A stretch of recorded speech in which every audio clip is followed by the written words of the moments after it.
welcome back everybody from our little break where we fed our commentators and ourselves so that we can continue to bring you guys great matches like we've had all first half of today. Until we can develop robotic commentators, we have to keep doing that, unfortunately. You're our prototype, which still requires sustenance.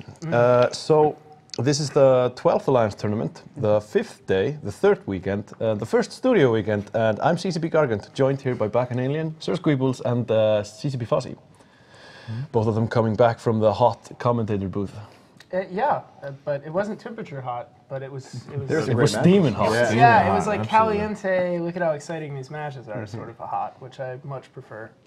So it ended with a bang, so to say. But last 12 match. of them, actually. Actually, I think it was, Like 11. 11 or whatever. Yeah.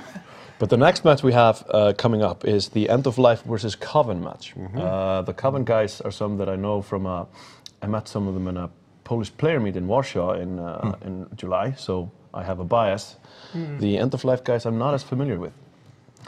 The match is ready already. Do we have bands? We have. Ready. Well, we can just go right into the match. They can talk about it. Let's just go in blind. Let's just do it live. I like it. Do our guesses, yeah. This is the test of a true commentator predictor. Yeah. So I'm going End of Life. End of Life, yeah. I know nothing about either of these teams, so I'm going with End of Life. I'm going with Coven because I know them. And we'll go to the commentator booth. We'll go to the commentator booth soon, and then we'll return to the show called CCP Gargant Talks a Lot and has a bunch of people there with him. So My favorite show.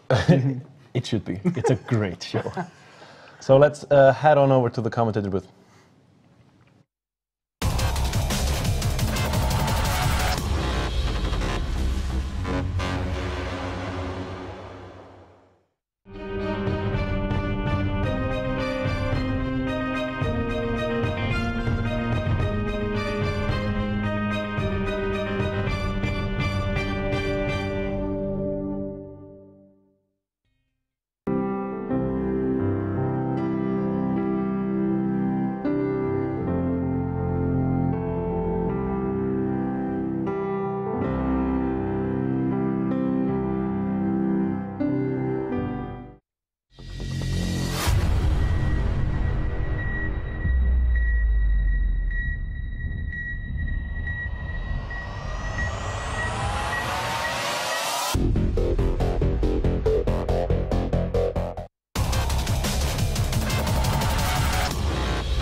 Welcome back, everybody. This is Elise Randolph, joined by Apothny in the commentator booth to continue on our Day 5 action. We're still in the losers bracket, but these teams are still pretty entertaining. We've got End of Life and Coven. End of Life is in red, and Coven is in blue. They've got sort of similar teams, not quite. Coven has a few fewer people, but why don't you tell us about the teams? Well, we've got two kind of Mimitar Gila teams, as we've seen before. I find it very interesting that Coven have decided to bring a Nighthawk. Typically, we prefer those Mimitar battleships, but the Nighthawk has a better resist tank rather than the active tank. We've got the Coven team supported with the 3 Gilas, as we said, a Serb, some anti-tackle, triple worm, Maulus, and the carries. On the End of Life side, we've got the double slip and a semi-Gila setup that's very, very common. Only 2 worms rather than the normal 3, then Raptor, Merlin. The match starts, and we already see lots of damps being put on the End of Life Sleipnirs. Yeah, it totally is. And the way these guys came in, they both came in at range, but they're actually very close to one another.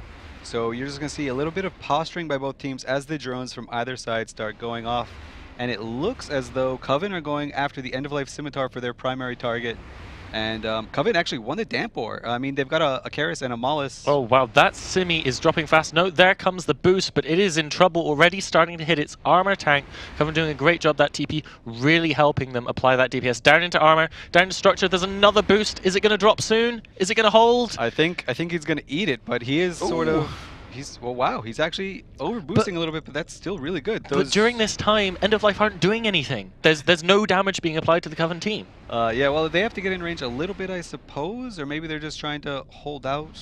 I have really no idea what they're up to, but this Scimitar, He's doing an admirable job. Okay, here we go. End of Life is now going after the Coven Scimitar. Here we go. They need to win the Logi trade. Yeah. And they're... I mean, the End of Life Simi is now going to be on the end of his ASB cycle. The Coven Simi is going to be on the beginning of his ASB cycle.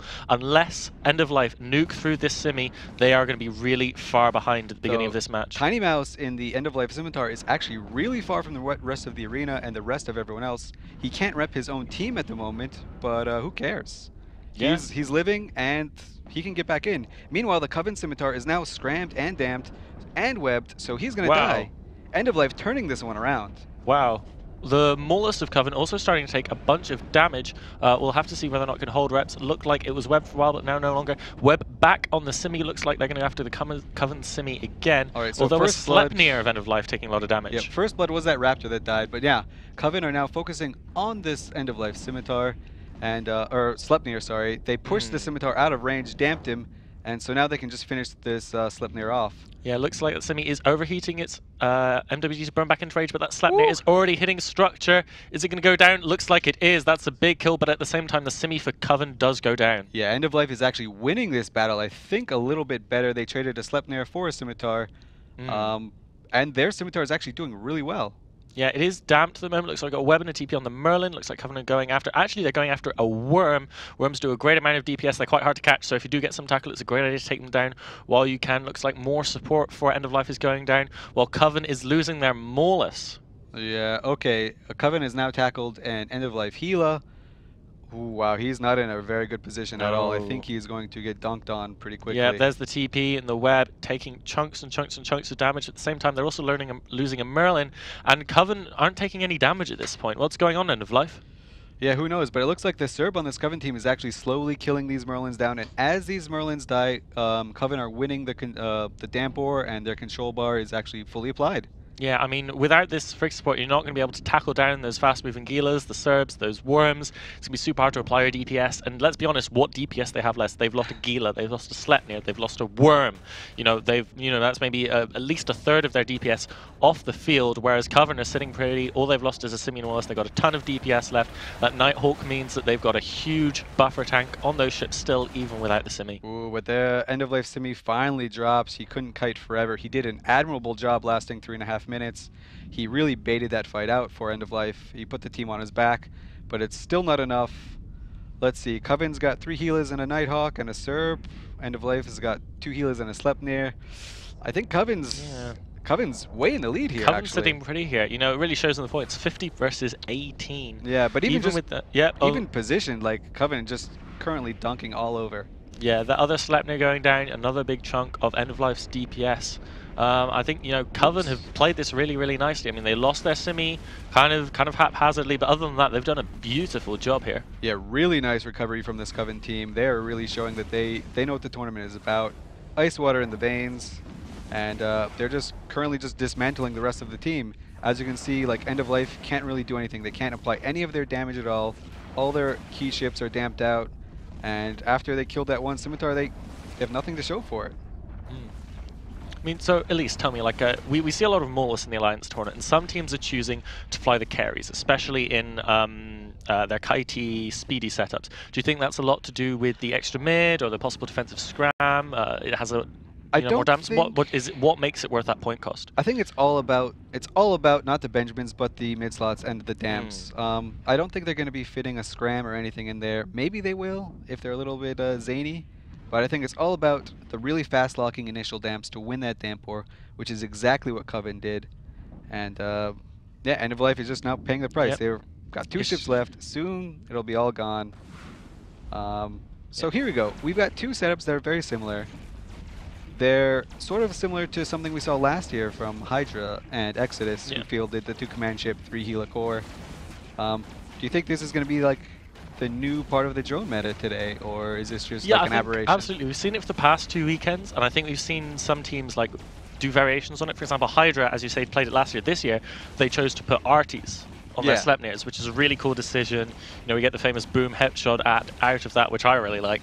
And I think that even with this drone-heavy meta this year, we've got teams who are taking these core archetypes, the Rattlesnake Tinkers, the Minmatar Gila setups, but each team is supporting it differently, making tiny different decisions based on what they think their opponents are going to do, based on what they think might be better, trying to get ahead of the meta. I think it's really, really interesting to look at and analyze. I'm really looking forward to reading EVE news sites after the tournament's over, after kind of the guys that know what they're talking about have had some time to look at the matches, kind of look at the Alliance tournament as a whole, and we can have a really good discussion about how the meta has shifted this year. So they're basically just going to copy everything we say, and of course, we are the experts.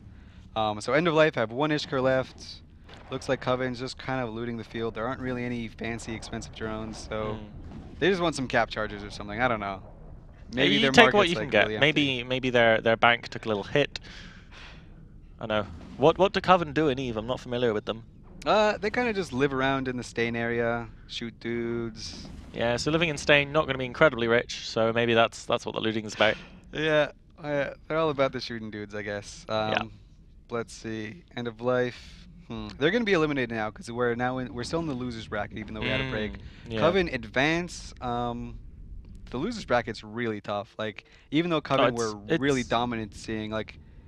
It's so many matches. Like, the guys in the losers bracket just this weekend, before the final weekend slog, they can play up to 3 matches if they win today. Jeez. Obviously, they want to win. They'll be really happy to win, but they'll play 1 game today, but they can play 2 games tomorrow really, really easily. That is incredibly grueling, mentally fatiguing. Yeah. And maybe that's why they're just taking their sweet time now. Like, they just want to rest up a little bit, theorycraft for their next opponent. Probably not. They probably just want to... Just enjoying their victory, slapping each other on the back on comms. Yeah, these are high-pressure situations, so... Yeah. When it's over, you kind of just take a breather. You kind of forget how fast time goes. But this Ishkur finally goes boom. Coven wins, advances. End of Life is gone. Yep. And with that, we'll send it back to the studio. See you guys.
Welcome back to the blue table, everybody. I'm CCP Gugant, joined here by Bacchanalian, Sir Squeebles, and CCP Rise. The Coven people in disguise. I'm sorry, CCP Posse. This was just Pull off my mask. This was just a tip. There's actually only one of us. We do all the balancing, I do all the balancing, and I'm CCP Rise with a CCP Fosse mask on. Oh yeah. That would explain a lot of the conspiracy theories about how both of you balance really badly. Anyway, the Coven people have now proven that what I knew already. People that drink that much vodka on a Wednesday night, they win in tournaments. It was a strong showing, though. Yeah. I mean, and from two very similar setups as well. We were talking a little bit over here during the match about kind of why the damage seemed to be applying so much more easily to the End of Life team. The End of Life team was losing ships much more quickly. The Coven team avoided a lot of that damage, and we basically concluded it came down to the speed that they were moving at. These healers, especially for the Coven team, were doing a great job of overheating their MWDs when they take damage, getting away from the drones, and the drones are spending a lot of time